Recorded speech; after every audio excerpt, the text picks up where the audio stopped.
হয়েছে ত্রিপুরাতে 1980 সনে। এখনো অনেকে চেষ্টা করছে এখানে দাঙ্গা লাগানোর জন্য, বিভিন্ন ভাবে এটা সুড়সুড়ি দেওয়ার চেষ্টা করছে। আজকে ত্রিপুরাতে কোন রকম যে উগ্রপন্থী ছিল সেই উগ্রপন্থী নেই। কারণ আমাদের মনে আছে আগরতলা থেকে আপনার যদি আজকে সাবরুম আসতে হয় কি অবস্থাটা ছিল, এসকোর্ট ছাড়া সম্ভবই ছিল না। আগরতলা থেকে যদি ধর্মনগর কৈলাসহর যেতে হতো এসকোর্ট ছাড়া সম্ভব ছিল না। কি একটা পরিস্থিতি ছিল।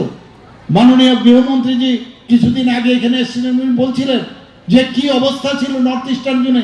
প্রায় 20 থেকে 25টার মতো এরকম প্রায় অ্যাকর্ড হয়েছে। সেই অ্যাকর্ডের কারণে আজকে নর্থ ইস্টার্ন জোনের মধ্যে একটা শান্তি প্রতিষ্ঠিত হয়েছে।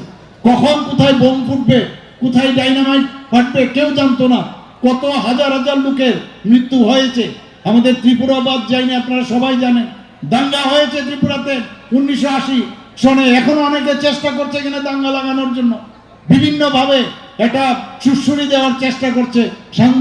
আমাদের মধ্যে একটা সুড়সুড়ি মানে সাম্প্রদায়িক সুড়সুড়ি দেওয়ার চেষ্টা করছে। কিন্তু মানুষ এখন বুঝে গেছে। থামসা থামসা বলছে, আমি বলছি থামসা, এখানে থামসার মধ্যে থামসা হয় না।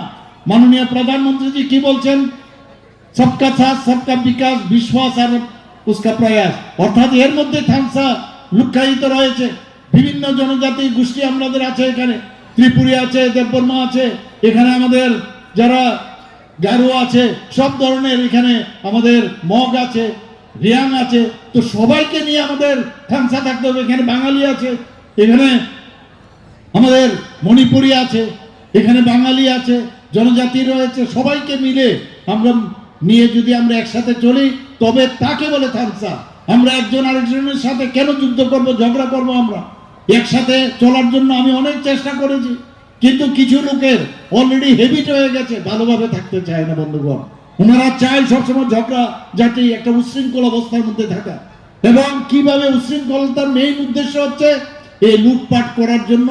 আমরা আমাদের সরকার, আমরা বারবার বলছি, ভারতীয় জনতা পার্টির সাথে কেউ যদি একবার আসে তাহলে আমরা কিন্তু ছাড়ি না। কিন্তু ওনারা নিজেরাই বারবার দেখা যায় হুমকি জম্বি করে, বারবার বলছেন আমরা ছেড়ে দেবো, আমাদের এইটা